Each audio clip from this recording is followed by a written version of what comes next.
8월은요, 특별히 한 달 동안 주제를 가지고 설교를 하려고 합니다.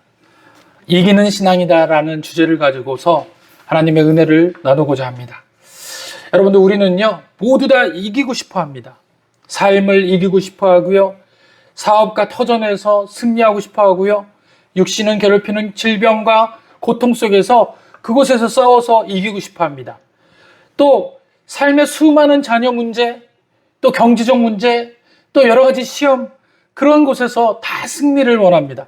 그뿐입니까? 신앙생활에서도 승리하기를 원하지 않습니까? 그런데 우리가 생각하는 승리와 하나님께서 말씀하시는 승리는 많이 다릅니다. 세상은 이렇게 이야기하죠. 남보다 빨라야 승리할 수 있다, 이길 수 있다 라고 이야기합니다. 그리고 남보다 더 많은 것을 가지고 있어야 성공할 수 있다라고도 이야기를 하죠. 그리고 누구보다 더 높은 자리에 올라가야지만 승리자가 될 수 있다라고 이야기합니다. 그래서 사람들은 기다리는 것을 참 힘들어합니다. 그래서일까요? 모든 우리 주위에 있는 환경적인 것을 보면은 전부 다 승리를 향해 목표를 설정하고 있습니다. 스포츠 경기만 봐도 승리의 목적이 있습니다. 그곳에 1위를 만들고요, 1등만이 성공할 수 있는 승리다라고 거기서 트로피도 받고 상급도 받고 상장도 받지 않습니까? 학교는 어떨까요? 학교에서도 그 아이가 공부를 잘하고 여러 가지 환경을 잘해서 승리했을 때만 상을 주고 여러 가지로 주지 않습니까? 그래서일까요? 사람들은요, 기다리는 것을 참 힘들어합니다. 엘리베이터를 탈 때 버튼을 열심히 막 누르지 않습니까? 빨리 문을 닫히려고, 빨리 올라가려고. 그리고 인터넷이 조금만 느려도 답답해하고 참아내지 못합니다. 신호등이 바뀌기 전에 빨리 뛰어가려고 그 앞에서 발을 동동구리는 모습도 있습니다. 그뿐입니까? 컵라면이 3분인데 3분을 기다리지 못하고 그냥 바로 뚜껑을 열고 그냥 바로 먹어버리는 그런 모습도 있습니다. 그리고 어쩌다 보면 제가 비행기를 탈 때가 있는데 그 비행기를 타서 착륙할 때쯤 되면 게이트에 다 줄을 서가지고 누가 먼저 나갈지 아직 문도 열리지 않고 서지도 않았는데 그 기다리지를 못하고 있는 것입니다. 이것이 바로 우리 삶 가운데 있는 빨리빨리 문화 아닙니까? 그래서일까요? 글로벌 기업들이 한국을 신제품의 시험 무대로 삼는 이유가 바로 여기에 있다고 합니다. 유행에 민감하고 인프라에 민감하며 빠르게 반응하는 국민성. 그래서 외국에 있는 모든 기업들이 이 작은 나라에 와가지고 시험한다라는 거예요. 어떤 것이 빨리 없어질 수 있는가, 소멸되어지는가, 어떤 유행이 가장 빨리 바뀔 수 있는가, 이런 거를 확인한다고 합니다. 그래서일까요? 옛날에는요, 핸드폰도 1년, 2년 정도의 그 시간을 거쳐야지 핸드폰이 나왔는데 요즘에는 상반기 한 번, 하반기 한 번, 그래서 상반기, 하반기로 나와서 그 핸드폰이 무지하기로 많이 나오고 있습니다. 자동차도 마찬가지죠. 2년에 한 번씩 페이스리프트를 해가지고 차의 모습이 완전히 바뀌는 그런 모습들도 있습니다. 여러분, 우리의 신앙은 어떨까요? 우리의 신앙도 마찬가지라는 겁니다. 기도의 신앙과 그 조급함이 연결되어져서 오늘 기도했으면 다 바로 내일 당장 응답받기를 원하고, 그리고 오늘 내가 바로 헌신했으면 곧바로 눈에 보이는 열매가 바로 나타나야만 되는 그런 신앙생활을 우리가 살고 있다는 겁니다. 그런데 하나님의 방식은 완전히 다릅니다. 하나님은 사람을 급하게 만드시지 않고 때로는 우리를 깊은 기다림 통해서 시간으로 인도하고 계신다는 것입니다. 왜 하나님을 사랑하는 자녀들에게 기다림이라는 시간을 허락하실까요? 오늘 야고보서는 그 이유를 아주 분명하게 말씀합니다. 믿음이 시련의 인내를 만들고 내는 줄 너희가 알미라. 인내를 온전히 이루라. 이는 너희로 온전하고 구비하여 조금도 부족함이 없게 하려 함이다 라고 이야기하는 것입니다. 믿음의 시련이 인내를 만든다라고 이야기를 하고 있습니다. 여러분, 1960년도에 26살의 젊은 영국 여성이 아프리카 탄자니아 깊은 국립공원 곰베의 숲이라는 곳에 들어갔습니다. 그녀의 이름은 제인 구달이라는 사람입니다. 정말 여러분들 들어보셨나요? 들어보시지 않으셨다면 오늘 한번 기억해 보시고 집에 가서 인터넷을 찾아보십시오. 제인 구달이라는 사람인데 이분은 대학을 정규 졸업하지 않았습니다. 대학을 졸업하지 않았어요. 그런데 훗날 그분의 연구한 그것이 너무 귀해서 나중엔 박사학위를 받게 됩니다. 안 놀라시네요. 박사를 받으시려면요, 대학 4년 졸업하고요, 대학원 3년 졸업하고요, 또 박사과정을 또 밟아야 돼요. 총 10수년, 15년, 16년을 공부를 해야지만 박사를 딸 수 있어요. 그런데 그렇게 공부를 안 하고 박사를 땄다라는 거예요. 인정받아서. 왜 그랬냐면요, 그 당시 이분은 연구하기가 너무도 까다로운 그 연구를 하나를 하게 됐는데 뭐냐면 바로 침팬치 연구였습니다. 당시 동물학자들은 한결같이 이렇게 말했습니다. 침팬치를 연구를 하려면 침팬치를 사로잡아서 가까이 가서 길들여야 한다.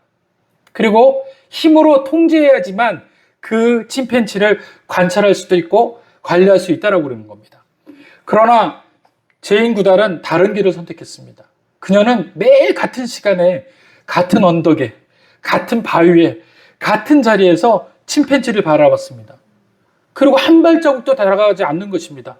그리고 쫓아가지도 않고 또 침팬지에게 강요하지도 않고 그저 침팬지를 지켜만 보고 기다리는 것이었습니다. 하루가 지나고 한 달이 지나고 몇 달이 지났는데도 불구하고 똑같은 모습은 반복되어지고 지루한 시간이 시작되었습니다. 몇 달이 지나도 아무런 일이 일어나지 않자 사람들은 그제서야 이제 그녀에게 이야기합니다. 시간 낭비하는 것이라고. 즉 그렇게 해가지고 연구가 진행될 수가 없다고, 포기하라라고 이야기합니다. 그런데 그녀는 그렇게 포기하지 않고 똑같은 일을 반복했습니다. 그런데 어느 날 침팬지 수컷 한 마리가 그녀에게 다가온 것이었습니다. 근데 그 침팬지 수컷은 그 무리의 대표되는 침팬지였습니다. 그 침팬지의 이름이 그 유명한 데이비드 그레이비어라고 이름을 붙인 것이었습니다. 그 침팬지도 이름을 갖게 된 것이죠. 그녀가 계속 지켜보고 그 침팬지를 유독히 봐서 그에게 이름을 붙여준 것이었습니다. 그 작은 만남이 영장류의 연구의 역사를 바꾸는 그런 시간이었습니다. 침팬지가 풀줄기를 따서 흰 개미 굴 속에다가 그 풀잎을 집어넣는 거였습니다. 그리고 그 풀잎을 싹 뺐더니 그 풀을 전부 다 흰 개미들이 갉아먹고 붙어 올라오는 것이었습니다. 그리고 그것을 침팬지가 영양 섭취로 먹게 되는 것이었습니다. 인간은 이제까지만 해도 모든 짐승들은 사물을 이해하거나 도구를 이용하지 못한다라고 생각을 했던 겁니다. 이때 인간이 아닌 동물들도 도구를 이용한다는 사실을 알게 될 뿐만이 아니라 또 이 침팬지는 가정 가운데 폭력도 쓰고 사랑도 하고 감정을 서로 나눌 수 있는 사실도 밝혀진 것입니다. 서구 과학계가 완전히 놀라고 뒤흔들리고 놀라게 돼버리는 그런 사건이 펼쳐진 것이죠. 그렇게 그녀가 평생을 자연과 생명을 전달하는 삶을 살게 되었습니다. 그리고 향년 91세로 세상을 떠나게 되온 것입니다. 그리고 그 세상을 떠나기 전부터 또 떠나기 이후에도 그 제인 구달의 이름을 따서 강연이 펼쳐지고 있고 지금도 그 강연들이 이어지고 있습니다. 이제 모든 짐승에게는 기다림이라는 시간을 표현하게 됐고 모든 짐승들에게 기다림이라는 시간들을 공유하게 된 것입니다. 이것이 바로 제인 구달이 하게 되는 놀라운 사건입니다. 힘이나 통제로 이긴 사람이 아니라 인내와 기다림으로 승리한 사람, 그렇게 이름이 바뀌게 된 것입니다. 여러분, 여기서 우리가 기억해야 될 것이 하나가 있습니다. 제인 구달은 침팬지의 마음을 얻기 위해 기다렸지만 하나님께서는 우리에게 기다림을 주시는 이유가 있다라는 것입니다. 우리의 마음과 인격을 변화시키기 위해서 기다리고 계신다라는 것을 잊지 마시길 바랍니다. 사람은 사람의 마음을 얻기 위해서 어떤 목적을 위해서 기다림을 가지고 있지만 하나님은 하나님의 기다림, 우리에게 기다려 주시는 이유는 우리의 인격이 변화되기 위해서 기다린다는 사실인 것입니다. 하나님께 우리는 이렇게 기도합니다. 하나님 환경 바뀌어 주십시오. 하나님 나의 모든 삶을 변화시켜 주십시오. 이렇게 기도합니다. 그러나 하나님은 환경보다 먼저 사람을 만드시는 분인 줄 믿으시길 바랍니다. 그래서 본문 2절에는 야고보가 이렇게 이야기하는 것입니다. 너희가 여러 가지 시험을 당하거든 온전히 기쁘게 여기라. 이 말씀은 정말 어려운 말씀입니다. 왜냐하면요, 여러분 병 들었는데 기쁩니까? 사업이 어려운데 기쁠까요? 자녀가 내 눈앞에서 방황하는데 기쁠 수 있습니까? 인간의 감정으로는 절대 불가능합니다. 그래서 야고보는 그 감정을 하나님의 감정으로 다스림을 받으라고 이야기를 하는 것입니다. 우리의 감정으로는 그것을 이겨낼 수도 감당할 수도 없습니다. 오직 감당할 수 있는 것은 하나님의 인격적인 감당할 수 있는 은혜가 우리 안에 거할 때 우리가 그 모든 것을 이겨낼 수 있을 줄 믿습니다. 그래서 하나님은요, 야고보를 통해서 시련 자체를 기뻐하라는 말을 하는 것이 아닙니다. 시련 뒤에 숨겨진 하나님의 목적을 바라봐야 된다는 것입니다. 분명히 그 시련은 분명히 어려운 것입니다. 그러나 그 시련 뒤에 반드시 하나님의 목적이 있다는 것입니다. 그래서 오늘 성경에서 6절에 우리가 보진 않았지만 1장 6절에는 이렇게 이야기합니다. 오직 믿음으로 구하라. 그 너희들이 구하는 것, 너희들의 시련을 인내하는 모든 일들이 믿음 가운데 구해져야 된다는 겁니다. 그리고 뭐라고 이야기합니까? 조금도 의심하지 말라. 여기서 그냥 의심하지 말라라고 이야기하지 않습니다. 뭐라고 붙였어요? 조금도. 조금도라는 이야기를 헬라어로 표현하면 어느 쉬지 않고 어느 때든지 약간의 틈도 주지 않고 의심하지 말라라는 겁니다. 틈을 줬을 때 그 의심은 무너지기 시작하고 더욱더 큰 의심으로 재생산되어지는 것입니다. 그래서 그 틈도 주지 말라는 겁니다. 그래서 성경에는 조금도라는 그 말을 붙였다는 것입니다. 그래서 우리는 의심하지 않는 것에 대해서 어떻게 의심하지 말아야 합니까? 틈을 주지 말고 의심하지 말아야 된다는 것입니다. 의심하는 자들마다 바람에 밀려 요동하는 바닷물결 같은다라고 이야기합니다. 바닷물결 같은 경우가 무엇입니까? 도시 없는 사람, 그 바닷물결에 닻을 내리지 않는 그 배가 바닷물결에 흔들리는 것입니다. 그러나 하나님 안에 닻을 명확하게 내린 배는 절대 흔들리지 않는다는 사실을 기억하시길 바랍니다. 그래서 하나님께서는 이 본문 안에서 우리들에게 의심하지 않고 인내하게 되면 기쁨을 주신다고 하셨는데, 기쁨은 두 가지의 의미가 있습니다. 첫째로는요, 인간적인 기쁨이 있어요. 인간적인 기쁨을 뭐라고 이야기하냐면 헤도네라고 이야기해요. 헤도네라는 것은요, 일시적이고 감각적이고 말초적이고 또 우리 마음에서 모든 환경적인 오는 그 기쁨, 그것을 기쁨이다라고 이야기합니다. 그것이 인간들이 누리고자 하는 기쁨이에요. 그 인간적인 누리고자 하는 것은 지속력이 없습니다. 단발성이고요. 그 기쁨은 잠시 나에게 기쁨을 줬지만 그 다음에 또 다른 어려움이 왔을 때 기쁨은 온데간데 없이 사라지게 된다는 것입니다. 이것이 인간이 추구하는 기쁨, 헤도네의 기쁨이라는 겁니다. 그런데 하나님께서 주시려고 하는 기쁨은 카라라는 기쁨인데, 이 기쁨은 단순한 감정적 기쁨이 아니라, 즐거움이 아니라 영혼 깊은 곳에서부터 나를 적시는 그런 기쁨입니다.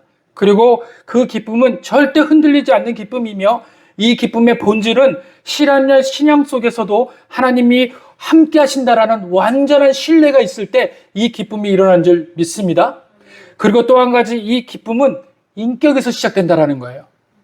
다시 말하면 하나님과 나와의 인격 관계에 대해서 시작되는 기쁨이 하나님이 주시는 카라의 기쁨입니다. 그러니까 이것은 인격적인 기쁨이에요. 배반할 수 없는 기쁨입니다. 그래서 이 기쁨의 가장 원초적인 것은 하나님은 약속을 하시고 우리는 그 약속을 이루는 기쁨 가운데 거하게 된다는 사실입니다. 그래서 하나님의 이 인격적인 것, 다시 말하면 부자지간의 관계, 아버지가 약속을 했으면 자녀는 그 약속을 반드시 기억하고 있다가 그 부자지간의 그 약속이 이루어질 때 그 기쁨은 한없는 기쁨으로 바뀌어지지 않습니까? 아버지와 아들과 같은 그 기쁨이 바로 하나님께서 우리에게 주시려는 카라의 기쁨입니다. 그런데 인간의 기쁨은요, 사물적인 기쁨입니다. 환경적인 기쁨이고 상황적인 기쁨이에요.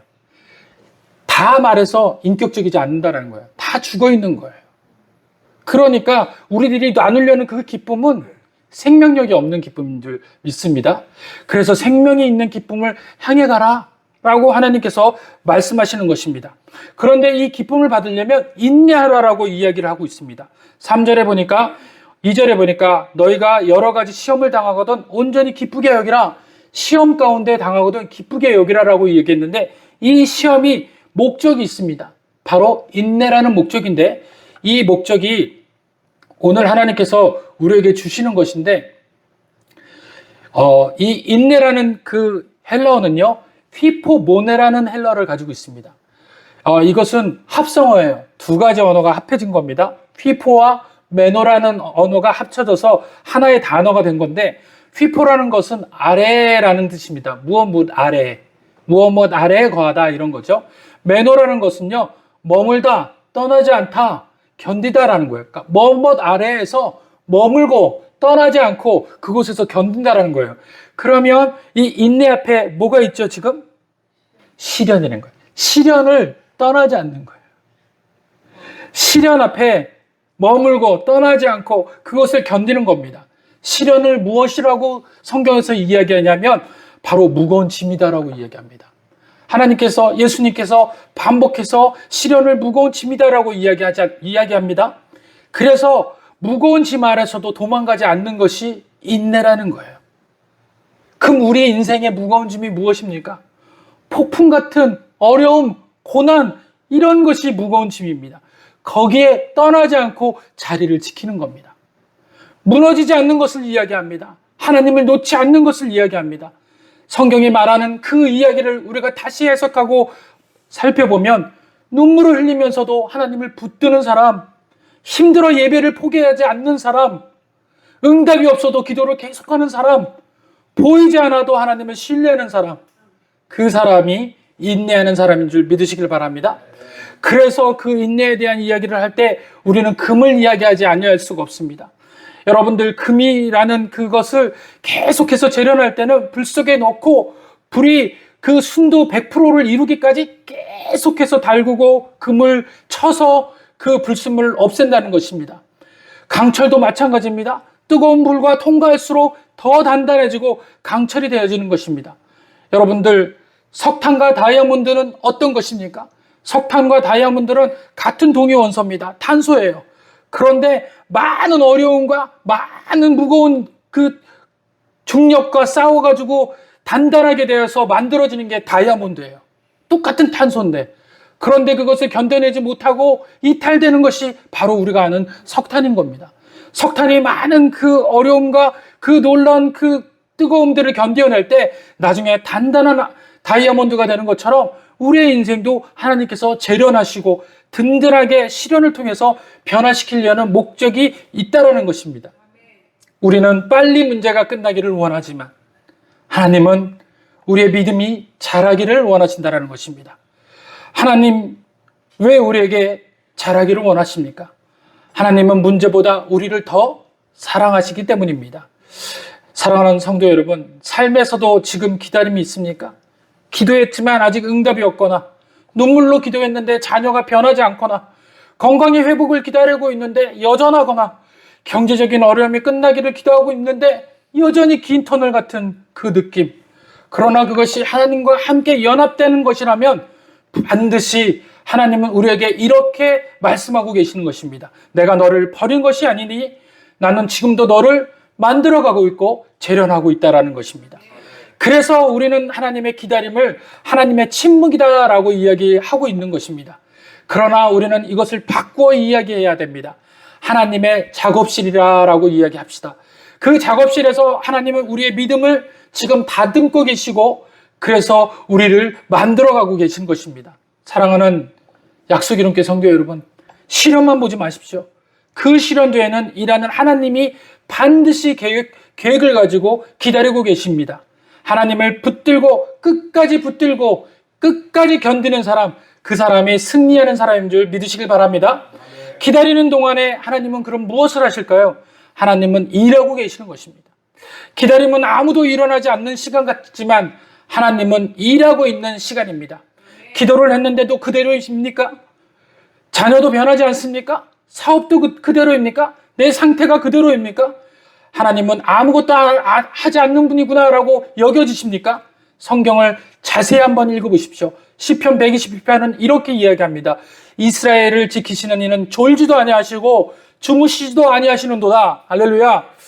우리 하나님은 쉬시는 하나님이 아니라는 겁니다. 아브라함을 보면 아브라함은 약속의 아들을 받기까지 25년을 기다렸습니다. 100세 때 25년을 더 기다린 겁니다. 여러분들 100세 때 하나님께서 아브라함에게 아이를 주겠다고 했는데 100세 주시는 것이 아니라 25년을 더 기다려야 했다는 겁니다. 그 시간 동안 하나님은 내가 할 수 있다라는 그 아브라함의 그 목적들을 다 무너뜨리시고 하나님이 아니시면 안 됩니다라는 생각으로 믿음의 시선을 바꾸셨던 것입니다. 할렐루야. 아브라함이 가지고 있던 믿음의 시선을 바꾸기 위해서 하나님께서는 아브라함의 시간을 주신 것입니다.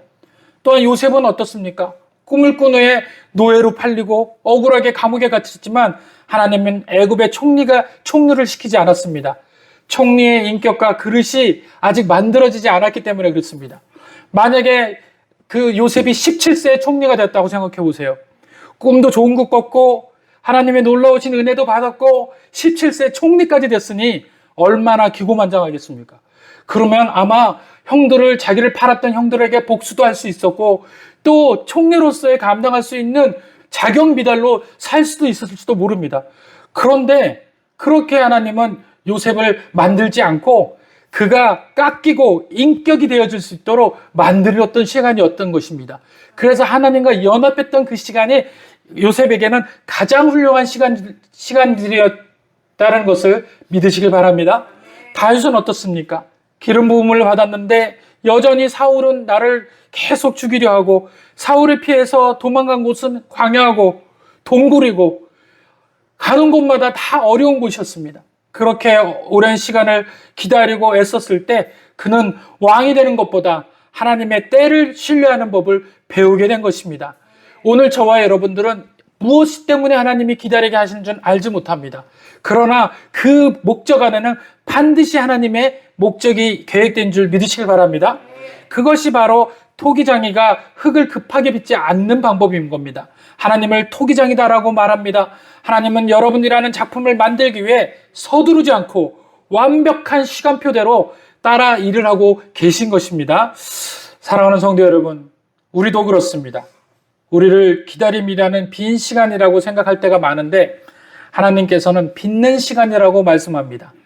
도자기를 만드는 장인은 흙을 급하게 빚지 않는다라고 말씀드렸듯이 천천히 만지고 물을 묻히고 눌렀다가 다시 세우는 일이 반복되어졌을 때 정말 엄청난 작품이 나오게 되는 것입니다. 저는 오늘 이 말씀을 준비하면서 성도님들에게 꼭 드리고 싶은 말씀이 있었습니다. 혹시 여러분 가운데 기도한 지 오래된 것들이 있습니까?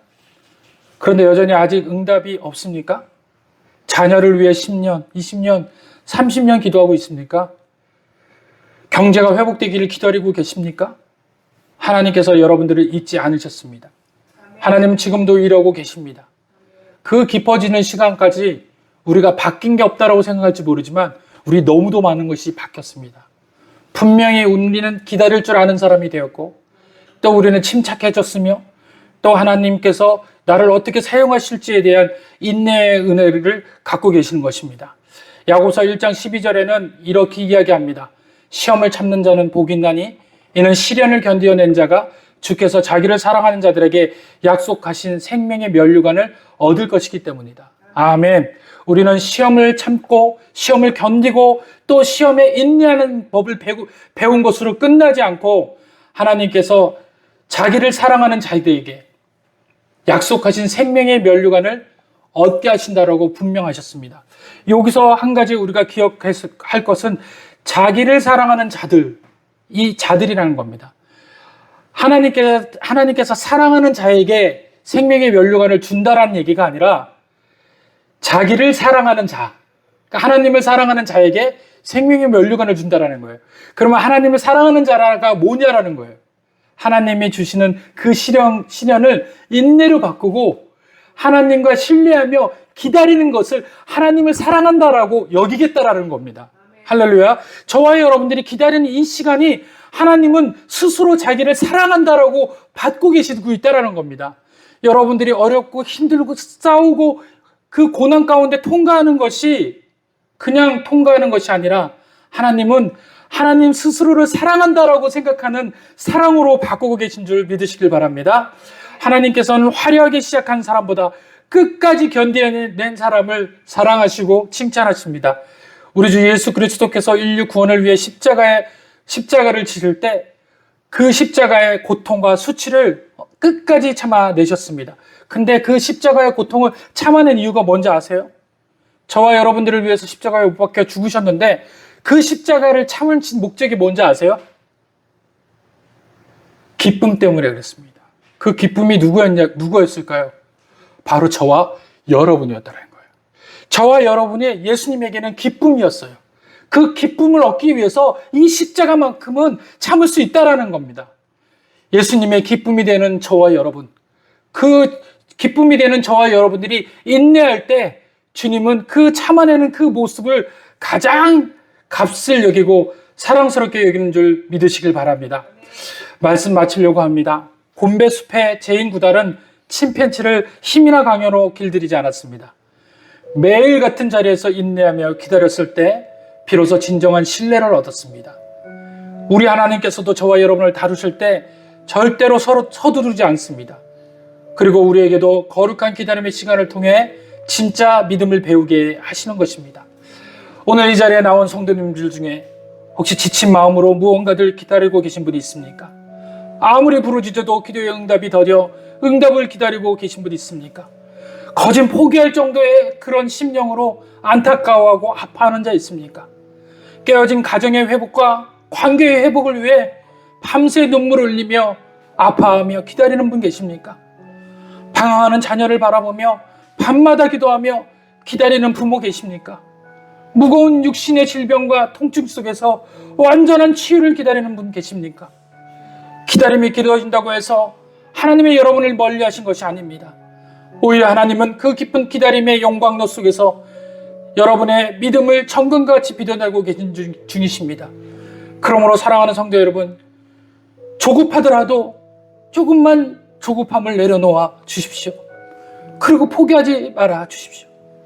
신앙 안에서 기다림은 결코 낭비가 아닌 것입니다. 기다림은 하나님께서 우리의 믿음을 완성하시는 가장 거룩한 시간입니다. 세상은 빠른 자가 이긴다고 말하지만 하나님은 끝까지 믿음을 지키며 기다린 사람이 이긴다라고 말씀하십니다. 이번 한 주간 세상의 조급함에 마음을 뺏기지 마시고 나보다 나를 더 잘 아시는 하나님의 완벽한 때를 신뢰하기 바랍니다. 기다림의 자리에서도 소망을 잃지 않고 마침내 생명의 면류관을 얻어내는 이기는 신앙의 주인공 되시길 바랍니다. 그래서 하나님과 연합한 그 관계가 영원한 관계, 영원의 사랑의 관계, 하나님을 기쁘시게 하는 관계로 삼으시는 저와 여러분 되기를 간절히 축원드립니다. 기도하겠습니다.